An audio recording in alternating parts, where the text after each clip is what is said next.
When we were growing up till about the 70s, they were just doing dairy and a few sheep. So they only had about 20 cows. Milk went in churns. And then sort of in the 70s, my father done away with dairy and went over to beef and sheep and arable then. So did you get involved helping out on the farm? Yeah, like when we were little, we would feed tame lambs. There was always seasonal jobs to do, help with haymaking, corn harvest, picking up apples in the autumn.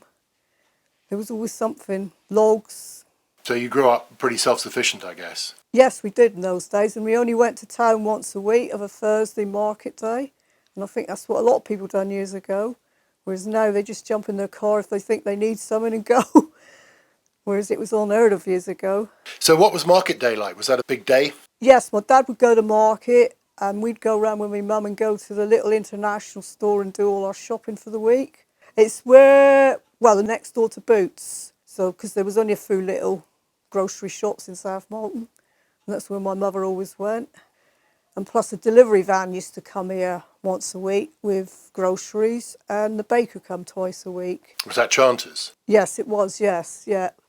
I remember them, a guy called Ron Della. That's it, yes. Yeah, I know he come on a Thursday, and I think he probably come on a Monday, but I know he come twice a week. And what was the market like in those days? They did all sorts years ago, cows and cattle and sheep. And the jobs on the farm, I mean, particularly the hay harvest, I remember coming and working on farms to do that. Tell me a bit about the process, because it was quite hard work, wasn't it? It was years ago, because everything was done by small bales, all labour really. My father got a little tractor, which we've got now, and he had that more or less new. And, you know, he'd cut it and he'd be out there turning it for hours on end till it was dry, and then go out with a baler, and we would have to help get the bales in a heap and then load them onto the trailer to bring in and then stack them away in the barns. It was hard work with a hay mower because the straw was lighter, but a neighbour used to come in with his combine and combine it for us because my dad hadn't got a combine.